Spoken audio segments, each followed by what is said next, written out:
नमस्कार दोस्तों, स्वागत है आपका हमारे YouTube चैनल डीबी टीवी पर। मैं हूं आपका दोस्त धर्मवीर। दोस्तों, हम आए हुए हैं आईटो के कन्वेंशन में औरंगाबाद और यहां पर एक से एक खास हस्ती आई हुई है। हम सभी लोगों के साथ बारी बारी इंटरव्यू कर रहे हैं और आज इस आईटो कन्वेंशन में हमारे साथ बेहद खास मेहमान हैं।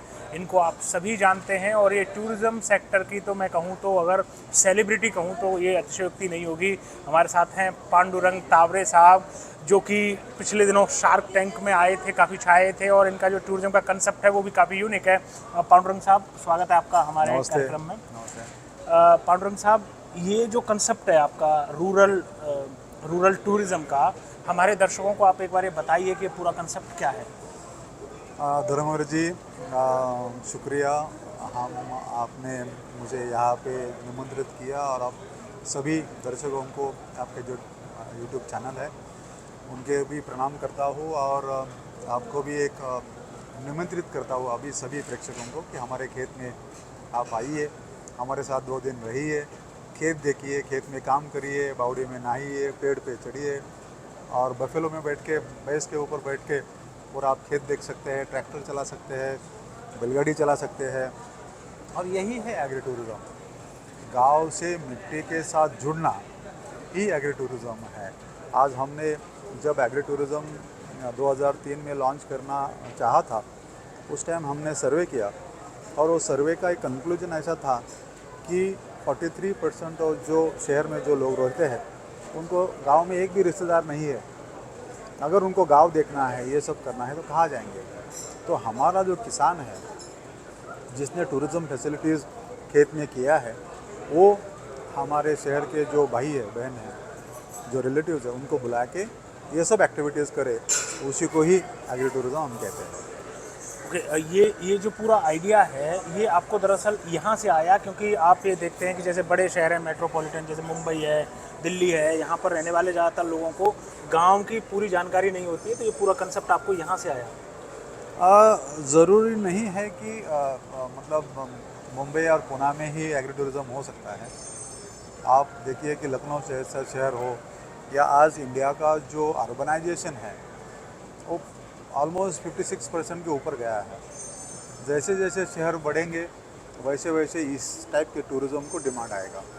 बिकॉज़ जो आप देखिए कि 50 साल पहले आप पीछे जाइए तो हर एक, हम हमारे दादा परदादा सभी किसान थे, हम खेती ही करते थे, लेकिन नौकरी के तलाश में, बिजनेस के तलाश में हम शहर आ गए और फिर यहाँ बस गए, यहाँ ही शादी हो गया, यहाँ ही हमारा सब संसार चालू हुआ और खेती का जो ये है कनेक्शन है वो टूट गया। अब अगर उनके बच्चों को खेत देखना है तो कहाँ जाएंगे।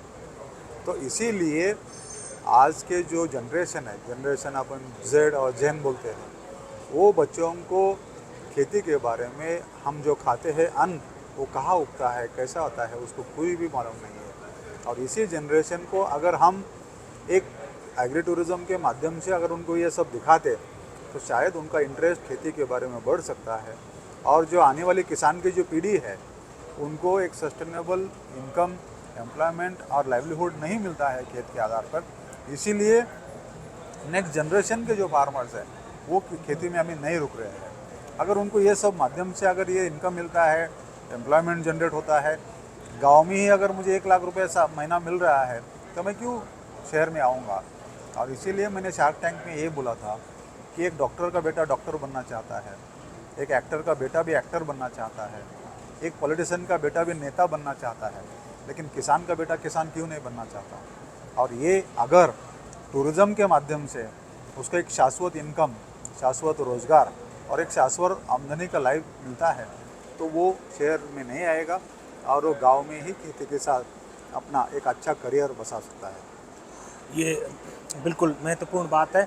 मैं ये कह रहा था, आप इस तरीके से इस इंटरव्यू के माध्यम से दरअसल हमारे जो बहुत सारे ऐसे साथी हैं जो टूरिस्ट गाइड हैं या फिर ट्रांसपोर्टर हैं, ड्राइवर हैं, ऐसे लोगों के लिए आप एक तरीके से एक प्रेरणा स्रोत हैं कि अगर वो अपने कहीं पर भी दूर दराज के किसी गांव में अपना टूरिज्म स्टार्ट करना चाहें तो वो आपसे राय मशवरा भी ले जी सकते जी, हैं, ट्रेनिंग भी ले सकते हैं। हम आपके इलाके में आएंगे, आपके गांव में आएंगे, हम आपको हैंड होल्डिंग करेंगे। एग्रीकल्चर आपका जो है वो टूरिज़्म के माध्यम से आप पैसा पैकेजिंग कर सकते हैं वहाँ पे टूरिस्ट आने के बाद उनको क्या दिखाना, उनको लंच कैसा कराना, उनको एक्टिविटीज़ क्या कराना, इसके बारे में भी हम आपको मदद कर सकते हैं। एक बार आपका डेवलप हो गया तो उसका गवर्नमेंट के साथ रजिस्ट्रेशन जो करने का प्रोसेस है उसके लिए भी हम आपको मदद करेंगे। अगर आपके पास इतना पैसा नहीं है डेवलप करने के लिए तो आपका एग्री टूरिज़्म का प्रोजेक्ट रिपोर्ट भी हम बना के देंगे आपको। जो प्रोजेक्ट रिपोर्ट आप बैंक में जाके सबमिट करके आपको उसका लोन भी मिल सकता है। ये जो सारी सेवाएं जो आप अभी बता रहे हैं, ये आप कुछ चार्जेबल बेसिस पे देते हैं या बहुत कंसल्टेंसी फीस लेते हैं? धर्मवीर जी, बहुत निग्लिजिबल चार्जेस है, बिकॉज मैं पहले फ्री में करता था। अभी क्या हुआ है कि अगर समझो मैं यहाँ से 200 किलोमीटर जाता हूँ, यहाँ से 1000 किलोमीटर जाता हूँ, और फिर डीजल तो मेरा घर का है नहीं, और बस का टिकट मेरा घर का नहीं है, तो इसीलिए जो भी खर्चा उतना होता है उतना ही मैं लेता हूँ।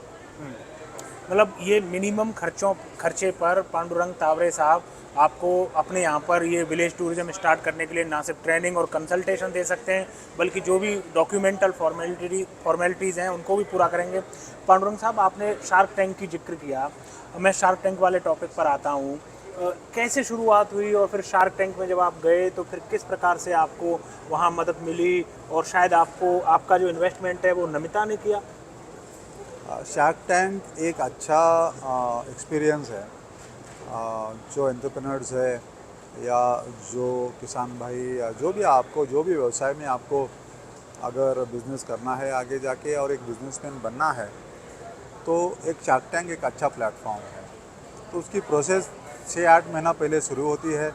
हम उसको अप्लाई करते हैं, वो एप्लीकेशन मंजूर होने के बाद हम आप उनको 3 साल का बैलेंस शीट, 3 साल का सब कुछ, ऑडिट रिपोर्ट, अकाउंटिंग रिपोर्ट्स, वो सब भेजना पड़ता है, रजिस्ट्रेशन ऑफ द कंपनी, और वो सब करने के बाद वो शॉर्टलिस्ट होने के बाद आपको मुंबई बुलाते हैं। मुंबई बुलाने के बाद आपका जो भी डॉक्यूमेंटेशन है ओरिजिनल चेक करते हैं। उसके बाद आपको प्रेजेंटेशन देना पड़ता है। वो प्रेजेंटेशन अगर सफल हो गया, शॉर्टलिस्ट हो गया, तो आपका फिर मेन राउंड के लिए मुंबई वापस जाना पड़ता है। तो ये जो प्रोसेस था वो कम से कम 8-9 महीना चल रहा था। वो प्रोसेस के बाद हमारा जब एपिसोड लॉन्च हुआ, ऑन एयर हुआ, तो एग्री टूरिज़्म का जो शार्क टैंक के पहले का और शार्क टैंक के बाद का व्यूवरशिप जो है वो इतना बढ़ गया है कि मेरा 2 बार वेबसाइट क्रैश हो गया, और ऑलमोस्ट मोर देन 5 मिलियन उसको व्यूज़ है। और अगर आज 50 लाख लोगों ने वो एग्री टूरिज़्म देखा है, तो हिंदुस्तान के अंदर मुझे लगता है कि ये वीडियो सब ज़्यादा से ज़्यादा लोगों ने देखना चाहिए। बिकॉज़ मैंने ऐसा कोई तीर मारा नहीं है। मैं किसान हूँ, मैं खेती करता हूँ। अगर मुझे खेती का फिजिबिलिटी नहीं हो रहा है तो मैं टूरिज़्म ऐड किया है। और टूरिज़्म ऐसी बात है कि अगर दिल से आप अगर आदरातिथ्य करते हैं, दिल से अगर लोगों को खाना वो सब खिलाते हैं, अपना गांव दिखाते हैं, तो ये कोई भी आम आदमी, उसके लिए पढ़ाई की ज़रूरत ज़्यादा नहीं है। उसके लिए क्या ज़रूरत है, आपका वर्किंग फार्म होना ज़रूरी है। आपके खेत में खलिहान मतलब पीक पौधे हो, आपके गांव में साफ़ सुथरा हो, आपका घर साफ़ सुथरा रहना चाहिए। आप जो गेस्ट है वो जहाँ सोएंगे वो bedsheet, bed cover, pillow, toilet, वो सब क्लीन होना चाहिए। तो ये अगर आप करते तो उसके लिए पढ़ाई की ज़रूरत नहीं, उसके लिए बहुत ज़्यादा एजुकेशन की ज़रूरत नहीं लगता है। तो मुझे लगता है कि एग्री टूरिज़्म एक ऐसा माध्यम है जो अनपढ़ किसान का, अगर किसान है, अनपढ़ अगर किसान का बेटा है, बेटी है, घर में अगर आपकी इच्छा है कि लोग आपके खेत में आए, तो ये आप कर सकते हैं। और शार्क टैंक के बाद मुझे लगता है कि एग्री टूरिज़्म को बहुत बढ़ावा मिल रहा है। तो ये जो शार्क टैंक में नमिता ने इन्वेस्टमेंट किया था, कितने रुपए का इन्वेस्टमेंट उन्होंने किया था, और फिर ये इसका क्या आउटपुट अभी तक रहा, अगर आप इस जर्नी पे कुछ बोलें? इन्वेस्टमेंट हमने जितना मांगा था उन्होंने इतना इन्वेस्टमेंट दिया है। और एक उनका गाइडेंस भी होता है, हर महीना उनका मीटिंग होता है, हर महीना उनके जो टीम है वो भी सपोर्ट करती है। तो एक अच्छा खासा अभी जो एफर्ट्स हमारा एक फ्रेम में नहीं था, तो एक फ्रेम में अभी हमारा एफर्ट्स आ गया है। तो अगर आप उससे ज़्यादा फोकस इसलिए हुआ कि वो फोकस्ड हम एफर्ट्स के वजह से हम आपको अभी फोकस्ड रिजल्ट्स मिल रहे हैं। और ये आने वाले समय में जैसे आप उत्तर प्रदेश या फिर राजस्थान की तरफ भी मूव करेंगे महाराष्ट्र से, या फिर आप अभी के लिए केवल महाराष्ट्र में ही फोकस रखना चाहते हैं? महाराष्ट्र में हमारा जो बेस था वो हम लोग स्ट्रॉन्ग करने की कोशिश चल रही थी। अभी 20 साल महाराष्ट्र का बेस स्ट्रॉन्ग हुआ है, पॉलिसी आ गया है, 1000 फार्मर्स हो गए हैं।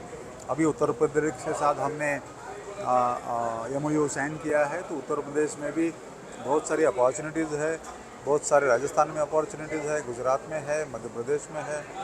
तो अभी ये आयोटा के कन्वेंशन में बहुत सारे अलग अलग राज्यों से भी पर्यटन सचिव मिले, पर्यटन के संचालक मिले। तो हिंदुस्तान के अंदर 15 करोड़ किसान हैं, हिंदुस्तान के अंदर 6,25,000 गांव हैं। तो हर एक गांव का कहानी अलग है, हर एक किसान का कहानी अलग है, हर एक मिट्टी की खुशबू अलग है। तो मुझे लगता है कि कम से कम 2 lakh agri tourism farms India के अंदर होना चाहिए। कम से कम 2 lakh agri tourism farm India के अंदर होने चाहिए। आप सोच सकते हैं कि कितना बड़ा स्कोप है इस फील्ड में। ऐसे साथी जो गाइड हैं, ड्राइवर हैं, ट्रांसपोर्टर हैं, होटेलियर हैं, या फिर उन्हें लगता है कि वो टूरिज्म से शायद उतना अच्छा नहीं कर पा रहे हैं अभी, तो उन्हें लीक से हटकर सोचने की ज़रूरत है। पांडुरंग तावरे साहब से बहुत बड़े लेवल पर आप प्रेरणा ले सकते हैं और आप अपनी लाइफ को चेंज कर सकते हैं। पांडुरंग साहब, आप हमारे साथ जुड़े, आपका बहुत बहुत धन्यवाद। Thank you.